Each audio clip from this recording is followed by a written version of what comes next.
Well, good morning and welcome to our next installment of our webinar series, Sharpen Your Dairy Skills While We Flatten the Curve.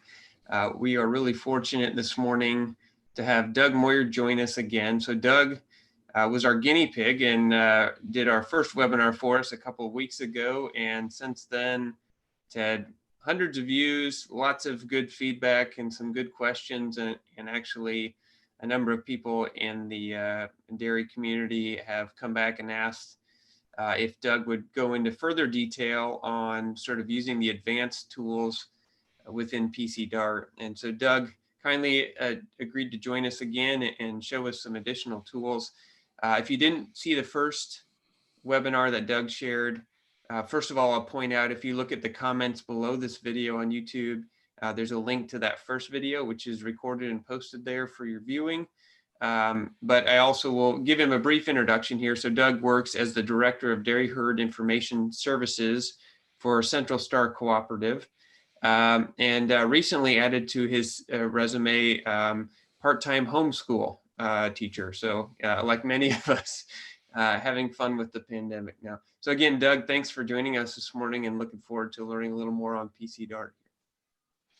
Thanks, Barry. Yeah, it's a pleasure to be back, and hopefully can share some more information today. And yeah, it's been an interesting few weeks here going back to school. I've got two 10-year-olds and a 8-year-old, so learning how to do math the new way has been a challenge before this, and now it's about bartering for device and internet time to make sure everybody can hit their meetings. I'm used to having web meetings, and now all of my kids are as well. So I'm sure everybody's in the same boat trying to learn that. And interesting times, but glad we can gather again today and share some more information, and hopefully there's some questions in the group. Today I've got a little bit of an eclectic mix of things to share that I put together. I want to finish up.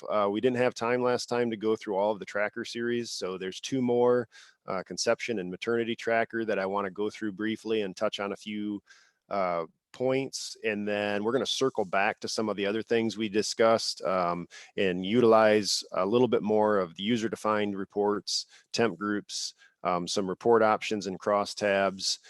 With the current situation in our industry, thought there might be a few things there that would be worth reviewing. So I'll try to pause again. I know there's the 15-second delay. Everybody's probably used to that now.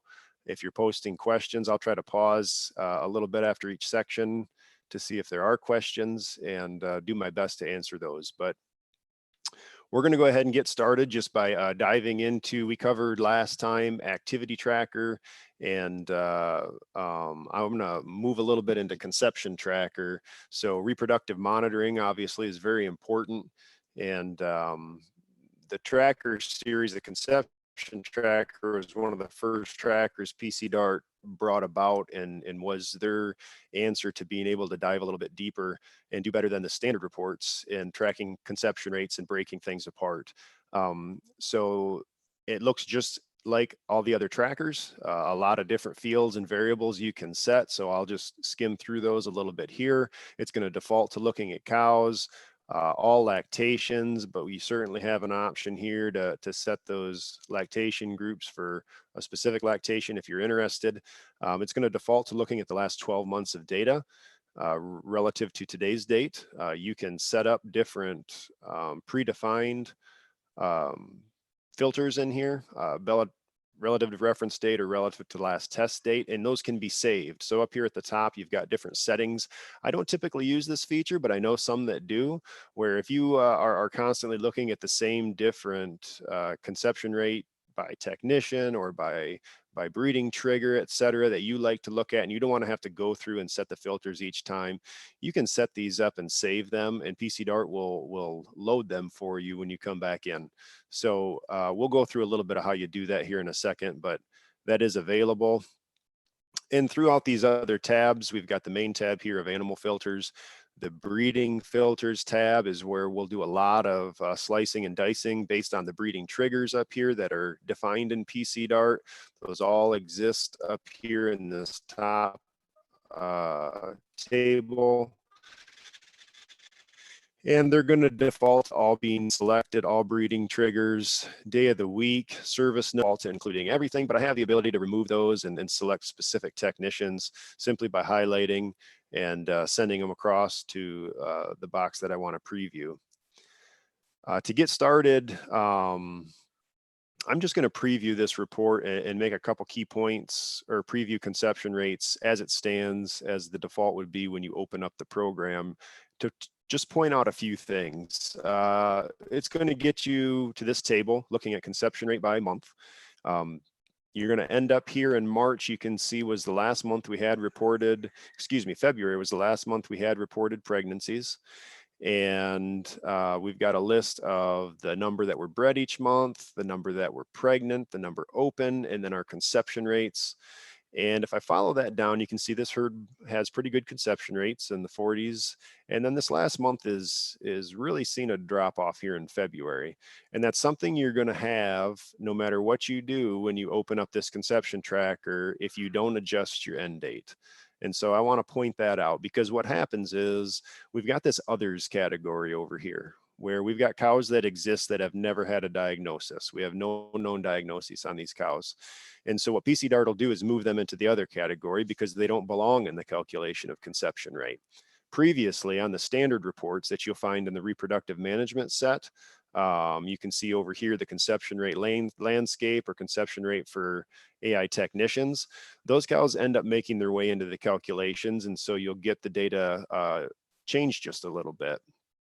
But in this last month, you can see we have an awful lot of cows that are other, and that makes sense because they haven't been preg checked. What will happen is, as cows are rebred and there's a known status, and we know that those cows are open, they're going to continue to populate this open field.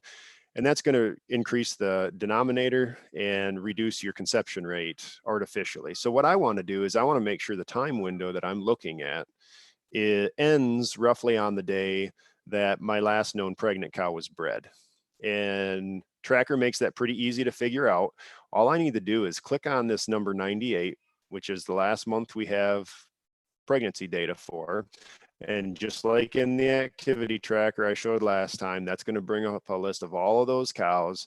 And I'm simply going to click this header to sort it in descending order. So I can see that on February 21st, was the last bred date for a known pregnant animal. And so if I close out of here, what I'm going to do is take this ending date and I'm going to shift that back to the 21st of February. So now I'm looking at only cows that were bred up until February 21st, and I'm going to have a little bit more complete data set. We'll go ahead and let that load, and I'm sure we're going to see that 29% conception rate change, and we did. It went up to 34. So just be aware that that last series of numbers there is something you need to be aware is a little bit in flux with the different preg check options. And that February 21st number is going to come into play again when we look at pregnancy rates here in a minute. So I'm going to write that down because I also use that to make sure that my pregnancy rate report is as complete as possible. So we can go ahead and looking at this by month, we have a drop-down filter up here, or a drop-down list where I can choose to look at this in different views. I can view it by technician by simply changing the drop down and clicking change view. That's pretty easy to do. Now I've got my list of technicians. I've got the percent of breedings that they represent. You can see we've got 2 main technicians on this farm and a couple that do a little bit of breeding, and I can see their overall conception rates. The next thing I wanted to show you in here was how you can save or load reports. So for instance, I might like to come in here and look at first service conception routinely. So what I did to make this setting was I came in and I simply said, I want to unselect all service numbers, and I'm going to go ahead and just say, only show me first service. And when I do that and preview it by month, I'm going to go from looking at all services to all first services. Pretty straightforward, not very complicated. I can save that setting, which I've already done here, as first service conception. When you come into the tracker series, all you need to do is highlight your save settings, hit the load button, and it's going to go ahead and change. You can see I've named this one time day I first service for first lactation, and I've got it by technician.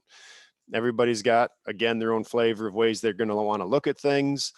There was one question that came in. It was, can you put conception rates in a cross table so you could have all technicians by all breeding triggers? And the answer is no. There's no way to do that in PCDart. You're going to need to look at those individually. I do want to point out that over in the settings, just like we had an activity tracker, we talked about making temp groups last time. Sometimes you might want to see the impact of a certain situation on conception. It could be somatic cell. It could be cows who had a case of metritis or retained placentas.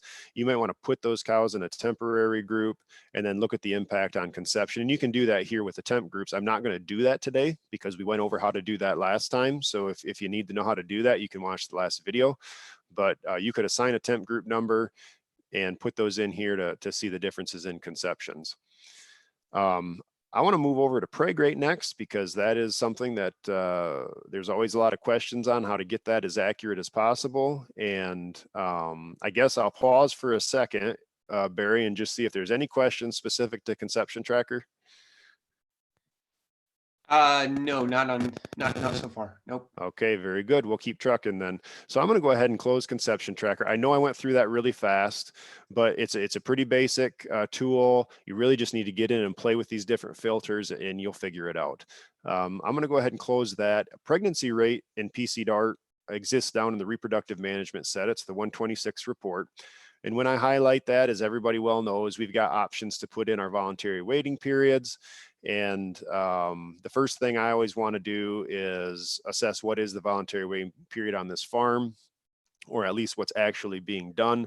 The way I like to do that is in the standard cow graphs. There's a report, a scatter plot already built called days in milk at first bred.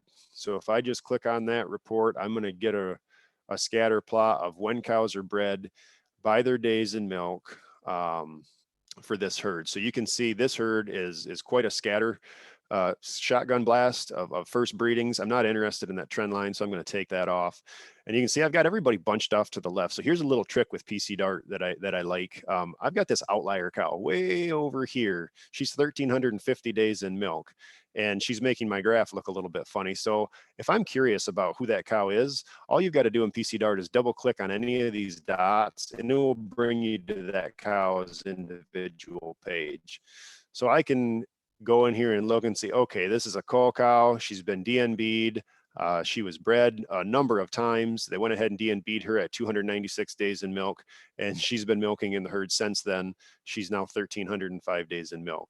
So she's skewing my report a little bit, but I can fix that by simply drawing a box. All I'm doing is going into the upper right-hand corner, and I'm going to drag this box over the cows I want to look at. And now I can spread those out a little bit and get rid of that outlier. I'm going to partition this by lactation so that I can see if there is a difference in voluntary waiting periods. So red would be my first lactation, blue and green, second and third plus lactations. And I can see that there is a little bit of a difference between when they're starting to breed those first lactations there and when the mature cows are getting bred. So I'm going to go ahead and filter this, and I'm going to look at just first lactation first. And so now I've got those on the screen, and I'm going to insert my crosshairs. By doing that, I can drag my crosshairs all the way to the right. And what I'm going to do is I'm going to move that line down until I have about 5%. So right there, I'm at 4.9%. If you look on the bottom right-hand portion of the screen, and I can see that that's at about 72 days. So my first lactation are getting their first service. 5% of them have their first service by 72 days in milk. And I can quickly go ahead and do that for the mature cows simply by changing it to that lactation group to see what their voluntary waiting periods. And I apologize, I put this big purple pointer in to make it easy to see, and it makes it a little harder on my end to manipulate. But I'm going to do the same thing. I'm just going to bring that down and move it until I get to about 5%. And again, if my mouse wasn't so gigantic, it might be a little easier, but we end up at about 60 days for those mature cows.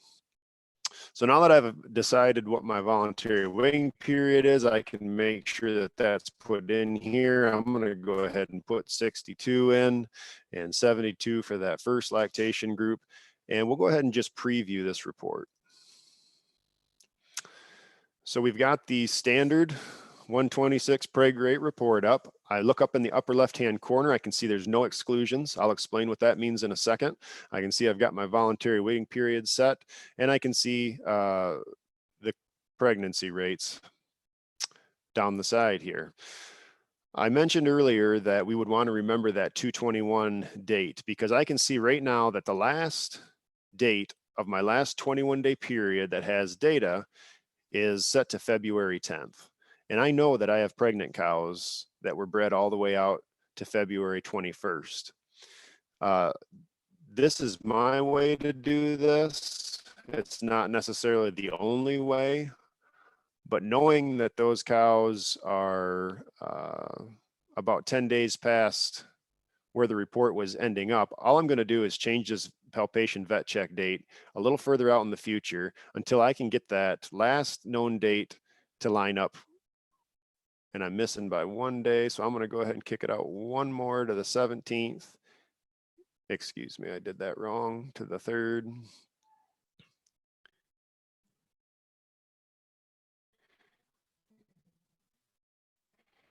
And we should end on the 21st now. So now I know this is a complete date, and I know that date is about as good as I can make it. Because again, when you just open up the standard report, if you don't change those dates, you're going to be looking at a time frame that might be a little bit different. It might not be as complete as what you think it is. So that's how I look at pregnancy rate. That's how I assess the voluntary waiting periods, and how I manipulate the 21-day periods to get the most complete data I can. Now, I did mention or reference this no exclusions, and that's something you want to pay attention to, I think, because you have the ability in PCDart over here on the right. There's a constraints tab where we can filter the cows that are included in the pregnancy rate report. So you can see I can exclude cows that are greater than 365 days and neither pregnant nor dry, and I can exclude cows that began their lactation by an abortion. When I exclude those cows and open the report, you'll notice that it will tell me that I'm excluding those animals. And of course, it does have an impact on the pregnancy rate by taking out those reproductive failures. So just be aware that those numbers are there. I tend to look at this report without those exclusions on. We did attempt to breed those cows, and so I believe they need to be in the data set, but you can make your own decisions on that. You can also set some controls here by group if you wish, if you want to look at specific groups, but realize you're only going to look at cows that currently exist in those groups, not every cow that was in that group in her lactation. Another point I wanted to make that goes between pregnancy rate and conception tracker that I use in tandem is trying to evaluate heat detection rate. So this dairy in particular, you notice the shotgun blast, they use an activity monitor, use a lot of timed AI, but we have the heat detection rate, or the submission rate as I like to call it here, calculated in the pregnancy rate report. And one thing as you evaluate pregnancy rate, you might be evaluating a couple different things. One is the pregnancy rate for the herd and the heat detection or submission rate on a herd basis, on a macro level, but we might also want to evaluate our ability to rebreed cows efficiently. And that could be an AI technician, could be an on-farm technician or a service that comes in. It also could be something like one of these activity systems that this herd is employing. So if I were to measure its ability to get cows rebred, how would I do that effectively, since I know that timed AI cows are forced into here, even though this dairy uses very few? So the way I like to do that is actually in conception tracker. So we're going to go back into conception tracker, and we're just going to look at the service heat interval. So I'm going to leave the defaults. Well, excuse me, I'm going to change my date back because I know that my date is good through the 21st of February. And then I'm going to look at the actual interval. And I'm just going to preview that for the whole herd. And this is a common report in a lot of different softwares that you can find is this interval analysis to see when cows are getting rebred. And I like to look at this because I want to see how many cows in this 18 to 24 or quote unquote normal repeat cycle are getting rebred. And you can see on this dairy, 47% of those of the intervals are getting bred in 18 to 24 days, which is about as high as I've ever seen. that's really quite astounding. You can also get a look here at how many cows are having long intervals. You can look for impacts on maybe not preg checking often enough. This dairy does preg check weekly, and they don't have very many of these tail enders, but you'll find herds that have these long 36 and greater than 48-day intervals in between breeding. Certainly could be an indication of poor heat detection, could also be an indication that they're not sinking cows fast enough, or they're not preg checking frequently enough. So I like to use this report to get a little bit of an insight there. And the nice thing with this too is if I wanted to look at individual technicians, I can do that. So if we have multiple technicians operating in a farm, which I know we do in this dairy, I can look at an individual technician and their interval to see if their ability to catch cows in heat is equal or similar to others. I can also see if they're making the right decisions on these odd intervals. So I can see technician 2 has bred 4% of their breedings that were 4 to 17 days after their initial breeding, and with a 25% conception rate, which is a little bit concerning. Certainly some cystic cows could exist within that group that are actually showing estrus and are getting bred, but something that we want to pay attention to for the difference in the conception, as well as the percent that are actually getting bred there. So that's a little bit about how I chase heat detection. There's different ways to pull that number out. Certainly off the 126 report, there's some standard graphs for heat detection in PCDart. I don't think any of them are wrong. I think it's just about what data they include and what you're really trying to chase. So that's about as far as I was going to go with conception, traction, and preg rate. I'll just pause briefly again, Barry, and see if there is any questions before I move on. Nope, no questions on this. Thanks. All right, great. We will forge ahead. There's one more tracker that I wanted to just touch on, which was Maternity Tracker. It's a pretty interesting tool. Again, it's set up just like all the other trackers are. There's a lot of filters, a lot of drop boxes. It's intimidating when you first open it, but when you start playing with it, it's really pretty intuitive. And I'm going to just go ahead and preview it. We're going to look at all calvings, all lactations for the last 12 months. So let's just take a look and see what that gives us to view. And you'll see here we have the last 12 months. We've got the number of calvings, the number of calves born alive, born dead, heifers alive and dead, the number of abortions. We've got the percent dead, which is an interesting or a valuable number to track, percent female and percent twins. It also gives you days dry and days carried calf or gestation length, which is sometimes a valuable tool. And that's one that I'll look at on farms by lactation. So I'm going to go ahead and change that to lactation group and preview this. And you'll see here now we can see the percent of females that are coming out of each lactation. 66% females out of first lactation, 59 out of second, 48 out of third. You can tell right away this farm is using some gender selected semen in those animals, and it's having an impact. I can also see that the gestation length on their heifers is about 5 days or 4 days less than their mature cows. I always like to take a look at this. I've seen wider spreads on herds than this. I've also seen it much closer, but with the enough data, making sure that their dry cow reports are set up correctly. And if they think they're going to give those first lactation a longer dry period, and yet they're operating on a shorter gestation length, they need to account for that. So if on average, those cows are calving 4 days shorter or sooner than our mature animals, we need to make sure the settings in our dry cow reports are appropriate so that they get the dry period that we're shooting for. So that's certainly something I wanted to point out for the second lactation, I guess, to make sure that that we're aware of those different numbers. Gender selected semen is always one people are interested in, to look at sexed semen and the percent of heifers from gender selected semen. So does it work? And I've not found a herd where it doesn't. 93% of the animals bred to gender selected semen are female on this farm. 50% of the non-sexed are female. So right where you would expect those to be. The percent twins, the percent deads, you can see. I get a lot of questions about, does it work, or do we have more dead heifers? Are they easier calvings, things that way. So I always try to go to the farm's data. In Maternity Tracker, I'll let you do that. You can dig in and see what the numbers show on their farm. There's a lot of ways to, another thing that I like to look at is day of the week in Maternity Tracker. When we're chasing a lot of dead calves on a farm or more DOAs than we'd like to see, I'll look at it by day of the week.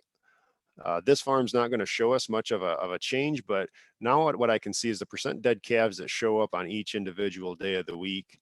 And it's not uncommon to see those weekends, or particularly Mondays, end up with a higher number of dead calves. Maybe it's a different crew. Maybe they're not as attentive. Maybe people just leave things to the normal crew for the next week. But that gives you a little bit of insight into your shift changes, and if there needs to be some retraining, or if there's any anomalies there. So this dairy is relatively consistent, but I've seen the weekends be 2 or 3 times higher than their weekdays as far as DOAs go. And that certainly would suggest an opportunity to have a discussion on retraining and refocusing that group or that team that operates on the weekends. So again, Maternity Tracker has a lot of different filters you can set if you want to look at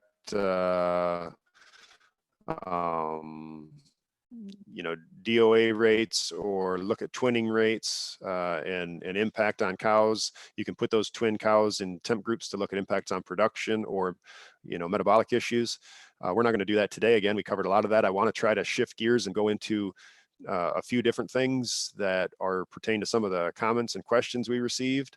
So I'm going to go ahead and close that. I'll just check briefly again, Barry, make sure there's still no questions. Yeah, here's one that's, I think, relevant to what you've discussed so far is with Conception Tracker, and this may apply to the other trackers as well, how far back would you consider the data to be reliable? A year, a couple years? How do you think about that? Yeah, so it's a great question. And I would, I've looked at Conception Tracker data, going back many years. Some of that depends on how long the cows are archived in the herd settings. So you can, obviously a lot of those cows leave the herd, or will leave the herd. If you get back 5, 6, 7, 8, 10 years, those cows are gone. And PCDart can be set up to archive those cow records for it's up to the producer. There's variability there to how big of a file they want to create when they do that backup, et cetera, et cetera.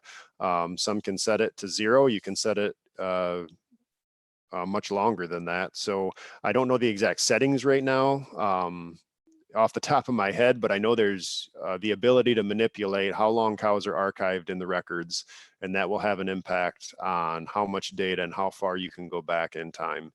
So that's something I could look up and get back if that individual wants to reach out after the webinar and get me their contact information. But it's a great question.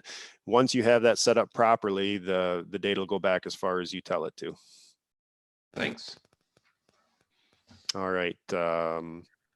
So I need to correct myself there. When I was talking about that gestation length, what I was referencing actually was days in the close-ups, not dry periods. Obviously, those first lactation aren't receiving dry periods, but they are getting moved into a close-up pen. And if we're dictating that off their calving date, a lot of times we might be shortchanging those first lactation animals for time in that pen. And so that's something that I'm looking at, similar to second lactation. If there's a difference between second and thirds, as those first lactation go into their second lactation, that's where the dry period comes in. So again, looking at those gestation lengths. Where I see that most impacted is when heifers are moved prior to calving. If they're reared off site and they're moved just prior to calving or a few weeks before, depending on cow flow. So I'll usually take a little harder look at that when I know that heifers are getting juggled around a little bit or trucked. So we'll shift gears here a little bit. Looks like we're about half an hour in. We've got a few different things to cover. I'm going to go back into Activity Tracker. I will point out there's a few other trackers in here that I didn't cover: Heifer Tracker and Inventory Tracker. They're just like the other trackers. They're very intuitive, so I'd encourage you guys to play around in those. I didn't focus on them for these talks. I'm going to go back into Activity Tracker and bring that up because there were some questions about creating different graphs for events. And this is where the events live, and PCDart is in this activity list. And I'm going to go ahead, I'm just going to select all of them so that I can show you a few ways that you can view this data. Obviously, this is going to give you a nice table with the counts by a month, and I showed you last time how you can look at that by days in milk if you want to. But what I didn't show you was the ability to graph some of this without having to dump it into Excel. So any of these numbers, if I take these, and let's just start with sold, if I right click on that sold number, and I'm doing a split screen here, I didn't know it was going to do that. So I apologize, folks. That's sending the dialog box off onto my other screen. And so I'm not going to be able to mimic that for you. What I'm getting, bear with me for just a second here. We're going to try something and fix this because I want you to be able to see how this works. What it's giving me the ability to do is select and display that information in a bar graph or a scatter plot. And I believe those were the options that people were looking for when we got some feedback. I'm going to try to just duplicate my displays since I have two screens running, and take me just a second here, but I think we can make this work. I apologize for that. Barry, can you still see the screen? Not right now. You might have to try sharing again. Okay.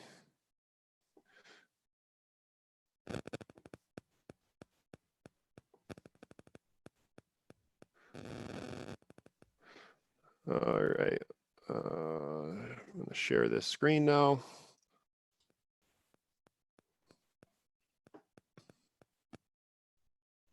Is that coming up now for you? There we go. Yep, we can see the browser right now. Okay, I apologize, everyone, but now we're on track. So if I right click on that 755, that's the piece that wouldn't come up. It was going to my other screen. You can see I get a little dialog box here that says bar graph and scatter plot.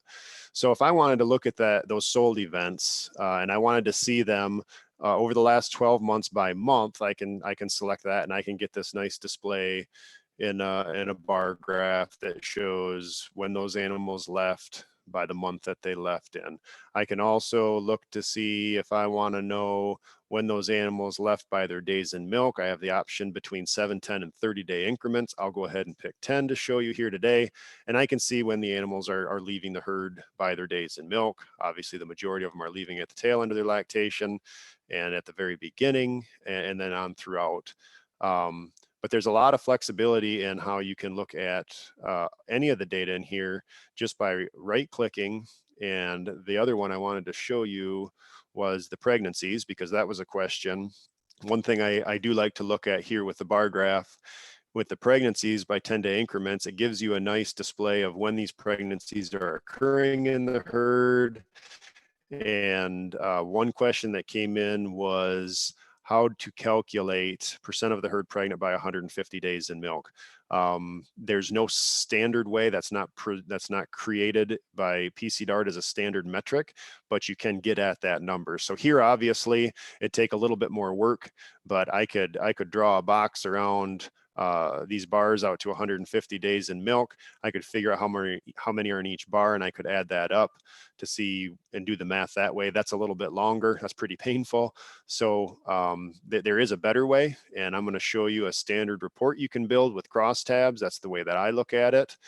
But before we go there, again, I just want you to see that there's a lot of functionality with preg rate, or excuse me, with Activity Tracker and how you can graph this information.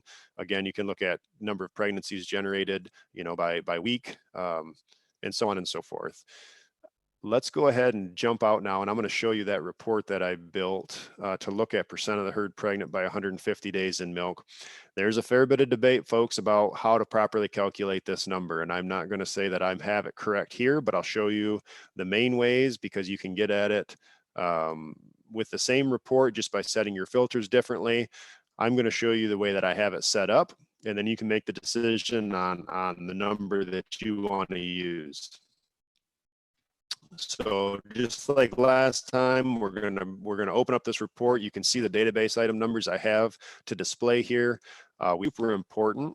I am going to look at only cows that are currently in the lactating herd, and I'm going to leave my subgrouping set up for my major sort being reproductive code. And I'm going to just want to look at pregnant animals in that group, because I'm looking for cows pregnant by 150 days in milk. And you can see I have days open here set to 1 to 150. And you could use, if you wanted to, you could use days in milk at conception. It's going to end up with the same date. But as you guys are building these reports, I just wanted to point out it again, the search bar to be able to find the database items you want. And so I could change that to 174, which is days in milk at conception, but I'm going to sort it the same way. So I'm going to view that in Crosstabs, and then I'll explain what we're looking at here. So what you've got, sorry, Barry, I got to move you out of the way a little bit here. What you've got now is we've got two different distinct bar clusters. On the left here are all my pregnant animals, and on the right are going to be everybody else, my culls and my opens. And then my red are the cows that got pregnant between 1 and 150 days in milk, and the rest are the rest. So 42% of the herd in this dairy was pregnant by 150 days in milk, and that's 42% out of every cow on the dairy currently in a lactation. And I can click on this to just verify that I'm looking at the right information. These are all pregnant cows, and they start at 62 days open and go to 150. And these are all my open cows. And these are also my cull cows. So some of the debate comes in as to what animals to include in the denominator here. Do we include cows that are not eligible to get pregnant that were culls? Maybe that they could have been culled as fresh cows.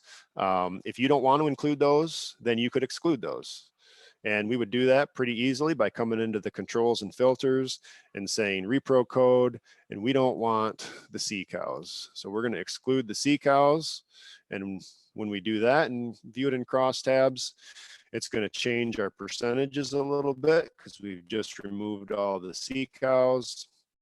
So we're up to 45% of the herd is pregnant by 150 days in milk when we're not considering cull cows. Now, another way that people look at this number, I know, is to look at the percent that are pregnant out of all the cows that got pregnant. So very similarly, if that's the way you like to evaluate that metric, then all we would have to do here is change this for just pregnant cows and view that in Crosstabs. And now we would see of all the cows that got pregnant in this dairy, 84% of them were pregnant by 150 days in milk. So there's a few different ways that you can get at that number, depending on how you want to calculate it. And if you wanted to remove other eligible cows, or ineligible cows, I should say, it would just be a matter of setting up your filters to do so. But this is a way that you can quickly find percent of cows pregnant by 150 days of milk on a dairy. If you want to plot this over time, you're going to have to record this number somewhere and keep that running total. If you want to look at this more longitudinally, there's no way that I'm aware of to go back in time and pull this number out of PCDart at this time. So any questions on the 150 day in milk percent pregnant?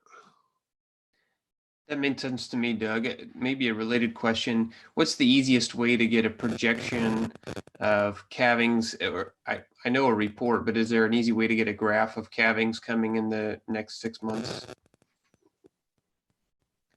Oh, sure, absolutely. So so if you wanted to look, the way that I would do that is and we'll see if I'm getting at what you're interested in here, Barry, but I would simply do a crosstabs, and I would do it by days till due. And I would say, all right, show me all the cows that are due in the next 30 days, in the next 30 to 60 days, 90, and so on and so forth. And you could go out as far into the future as you wanted to do. I'll add that as a control right now and look at that in crosstabs. And so now here's all the animals that are due. There's 136 due in 1 to 30, and so on and so forth. As we showed last time, if you wanted to stratify that by lactation, I'll do that again for those that may not have seen that one. Maybe you want to know how many heifers versus how many older cows, and so we can add that in the mix. And so now I've got that piece, and if you remember, we can stack that bar if you like to look at it that way. And so now I've got the number of first lactation calving, the number of mature cows calving. Perfect, thank you. I will show one more quick way. If you're looking at projection calvings, they did build a tracker for that. So I was so used to doing it that way that sometimes I forget it's up here. But an inventory tracker is where you can go and get pretty good projections. There's a lot of settings here, obviously. A lot of producers might want to see what cows are going to be in milk, you know, in 3 months, 4 months, 5 months, 6 months, how many cows will they be milking? We have to make some assumptions on cull rates, DOA rates, things that way. So you can get pretty detailed here with setting some of these individual numbers, but I'm just going to preview it as it stands and show you what this graph looks like. And so you're going to get a projection of by month, the number of animals that are milking. You can see it's going to project out how many cows are going to be milking in this herd, the number that are going to be first lactation, and then you can see here cows to calve. So left in March, this is an older backup, so that's why we still have cows to calve in March, but there's 20 left in March, and you can see the number of mature cows I have to calve, the number of heifers that I have to calve. These are zeros because this farm exports their heifers to a heifer grower. And so that pregnancy data is just not in their system yet, excuse me. And there's a lot of more information here that the producer can use, or you could use to project out facility loads or calvings if you wish. Also has the ability to go into past inventory to see what the number of milking animals were. So Thanks, we'll back. thank you. Yes, yep, absolutely. We'll back out of there, and we're going to go back into the user-defined graphs. So we've got about 20 minutes left, and there were some questions on more of these user-defined graphs that exist and kind of tracking, looking at transition quality. And so I know fourth week milk is something that's pull in fourth week milk by calving date. And I'll show you how that's built quick again. We went over this really fast in the last session. I'm just going to edit the report that I already have built. But all you need to do when you create these reports is you'll hit new, and you can give it a title, and then you're going to pick 2 database items to plot to make this scatter plot. In this case, I use last calving date and fourth week milk. Okay, and then I'm going to hit OK. It's going to populate that report here. I'm going to highlight it and click plot. And we're going to take a look at when PCDart can catch up to us. We're going to take a look at fourth week milk by calving date. Again, I've got my outlier 1300 day in milk heifer here. That's kind of making my graph look funny, so I'm going to get rid of her. And I can see fourth week milk over time by calving date.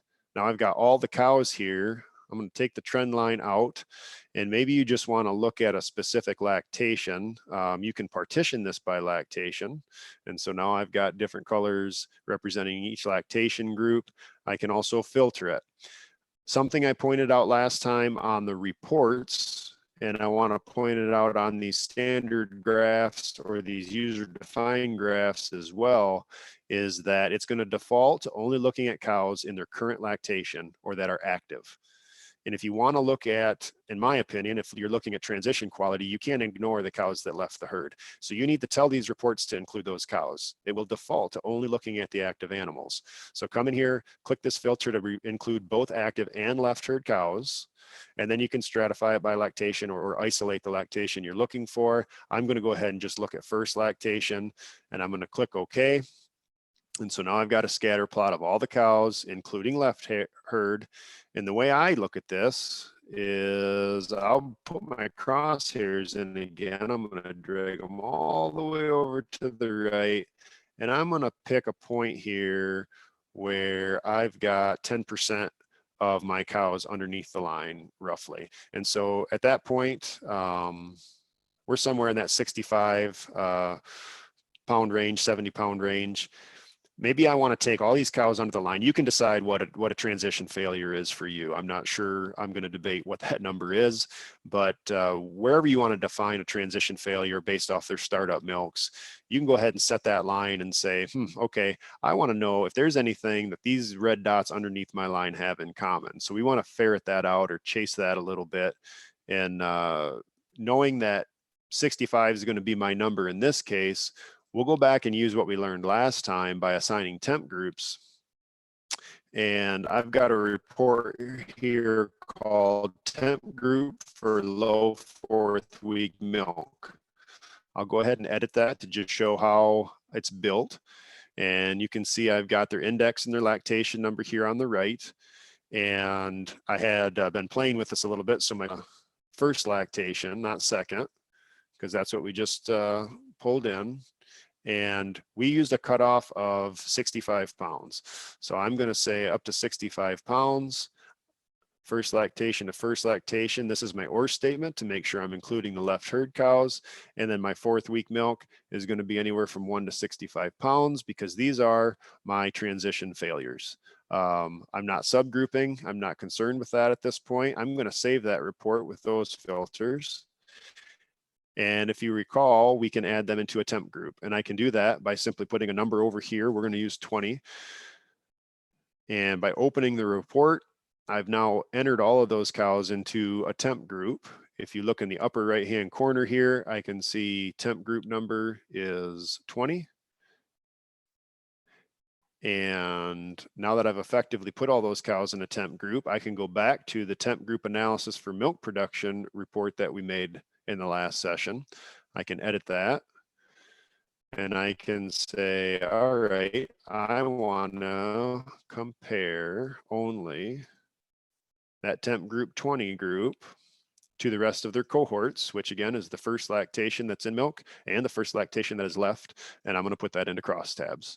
So now you might be able to ferret out if there's any differences. I'm going to look at the count. So here's my 124 animals out of 1,000 that are outside that temp group. And I can see, all right, what was the difference in 4th week milk? Wow, it was quite substantial. We're average of 54 with an average of 88. And maybe I'll look and see, did those heifers calve in too young? Let's take a look at that. Well, they were on average a month younger. The downside to this is we're getting the mean. We're not going to get the distribution. But if you're interested in that, all you've got to do is click on that bar and you can sort this and you can see the number of animals. You could dump this into Excel if you want to see what the standard deviation is and get an idea of if that is a significant difference. You can put whatever database item certainly calved in with a somatic cell issue compared to their cohorts, almost half a linear score higher. We could also look at days and close-ups. We talked about defining that in the last session. Very similar in this case, only a day difference on average between cows that were over the threshold we set. So hopefully you see how you can use those tools to kind of identify a group of animals where the failures might be occurring and then dump them into their own cohort group so you can start to tease out what's impacting and what's causing the problem for that herd.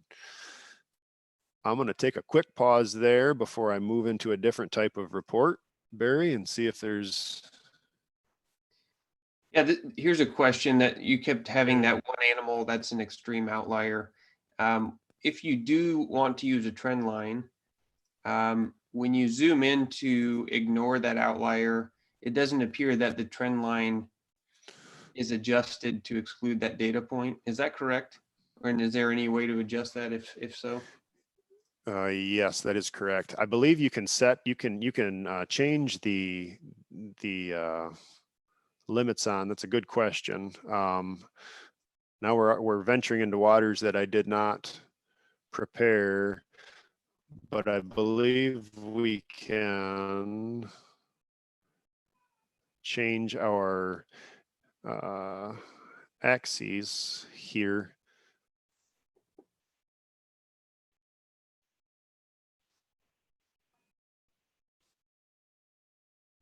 And how this relates to the date is, there we go. That's what I was looking for. So if I want to remove that cow, she's back on 8/16. So I'm going to change this.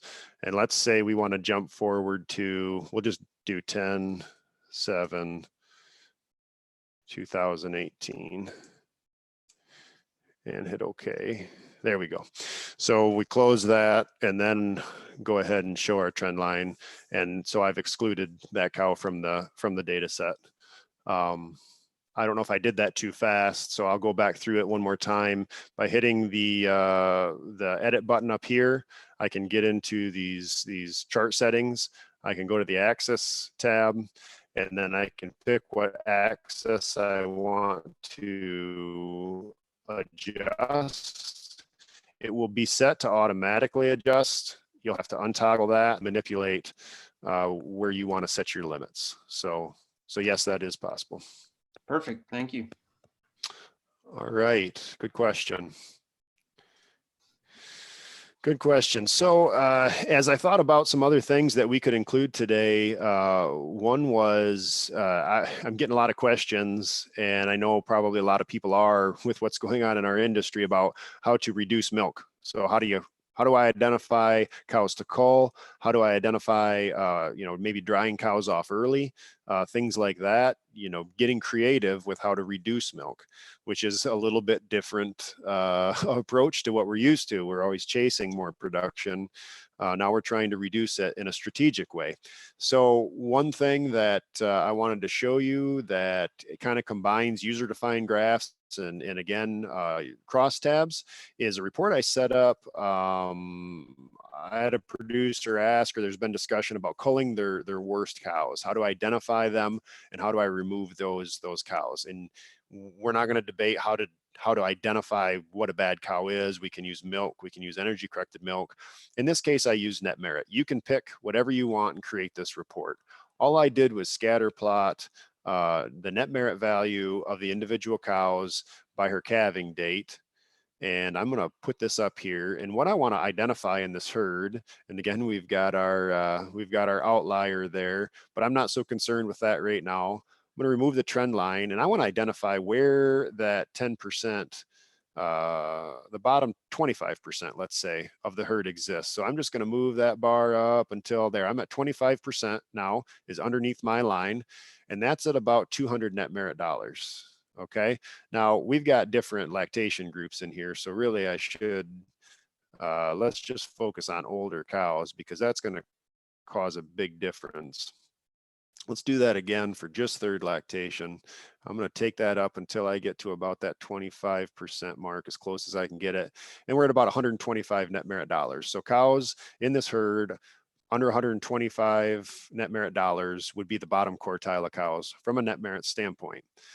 Now, what we don't want to do is go out and just cull a bunch of animals and create a hole in the cow flow for this dairy. So what they're interested in is how do I identify those cows each month that are my low cows. And so by knowing those cows threshold for their quartile, I can come here and I created this report already, but I'm going to go ahead and open this up so you can see how it's put together.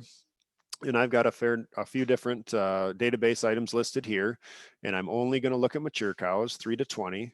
And so this is where the Crosstabs is built.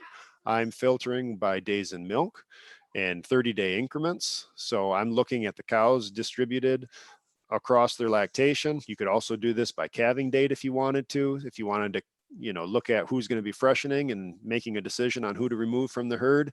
And then I'm going to minor sort it by net merit. So I've got my bottom group here. I'm going to take negative 1,000 to 125. So that's my low group. And then I've got everybody else. And if I view that in Crosstabs, it's going to give me this nice distribution of cows by 30 days of milk. And if I set this to net merit, you can see that I've got, and this is my low quartile group. So each one of these red bars represents cows in each day in milk window that are in the low end of the net merit for the herd. And so the producer, if this was set up on his report, or if you were consulting and wanting to take him this information, I can just click on that list. I can see that in this 30-day in milk window, I've got these cows that are low net merit. Further out in lactation, once they've had some test days, I'll have some information, maybe like somatic cell. We know they're low net merit. We can also see these cows have had a lactation somatic cell problem. Again, you can put in whatever database items might be important to you or to the producer, but this would be a way to try to stratify and break out who those lower cows are by using a few different tools in PCDart. And then you would have to go back through and do this, you know, for each individual lactation group. I think you'd want to assign, you know, those quartiles by lactation. Those are going to be significantly different, both on production and genetic merit standpoints.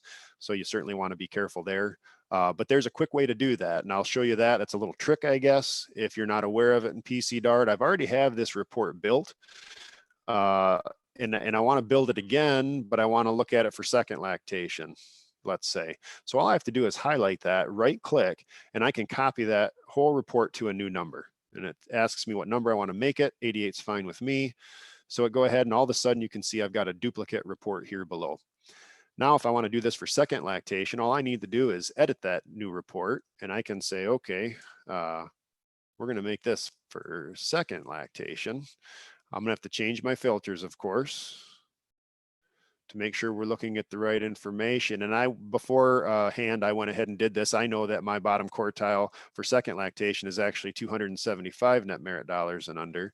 So I'll change those two, and I can cross tab that, and I can throw that in here with the same concept.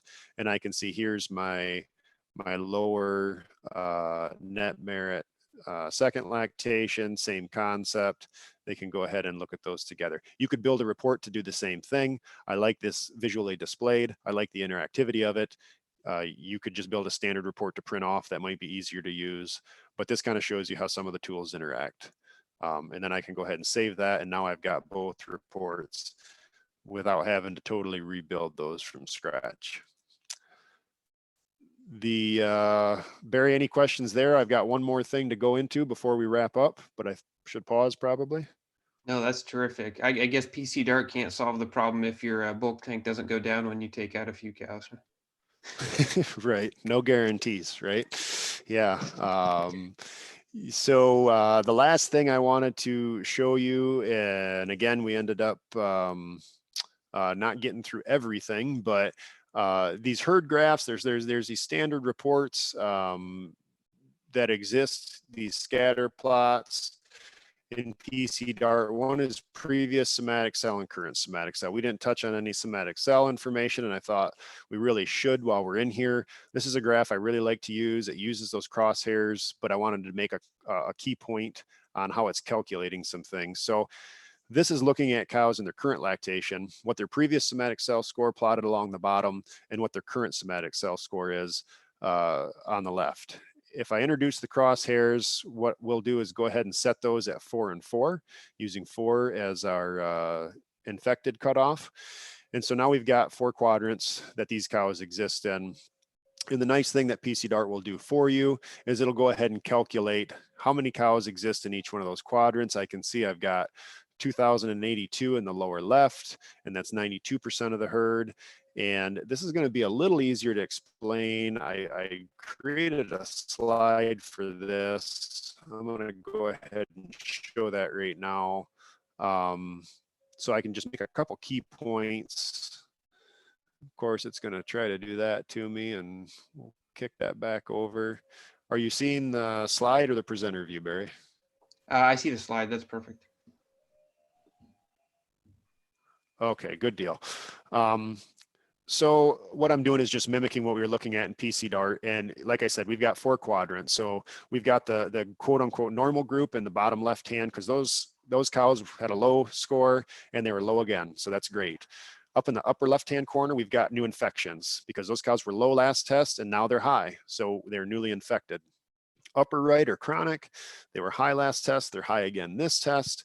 And in the lower right, we have the cures, because they were high last test and now are low.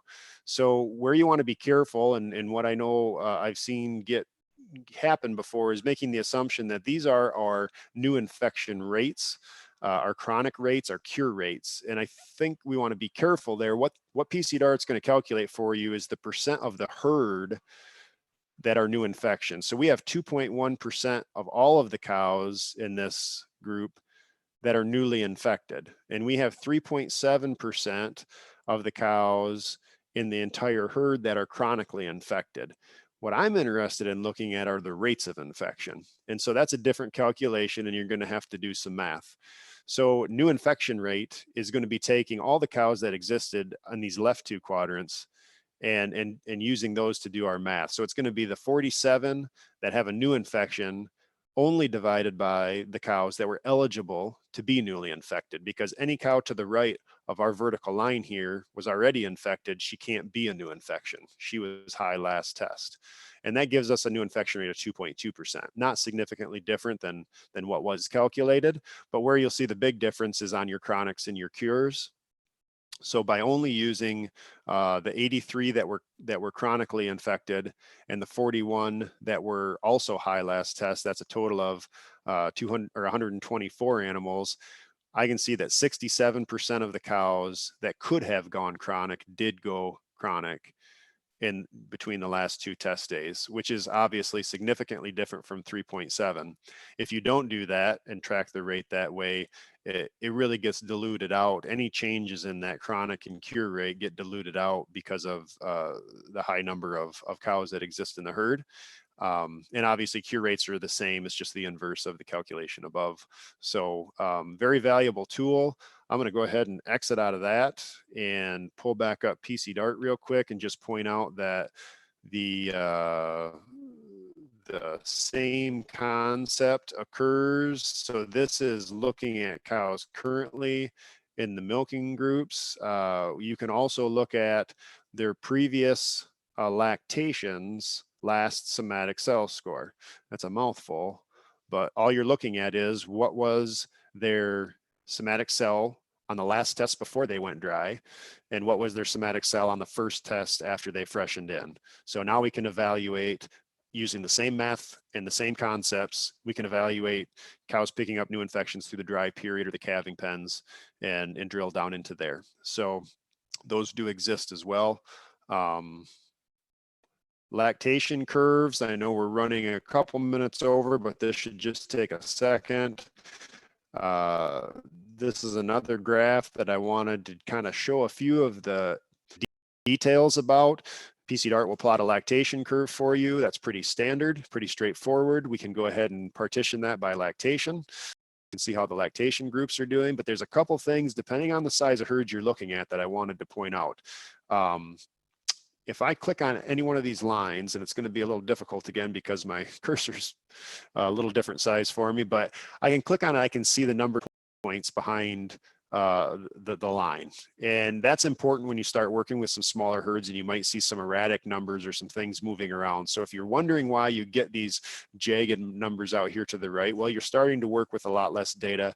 It really impacts how smooth that line's going to be. And you can have, you can set that to make sure you're only including a specific number of data points if you choose to. So down here where it says minimum in the average, right now it's set to 1. So as long as there's 1 animal, it's going to include that data point. And that's fine if that's what you want to do. But maybe you say you want it to be 25 or you want it to be 50 animals. You can go ahead and set that setting. It will exclude them. So right now I've got 22 cows out here at the end. If I, and 38 before that, if I set this to 50 and hit enter, it's going to go ahead, it's going to lop off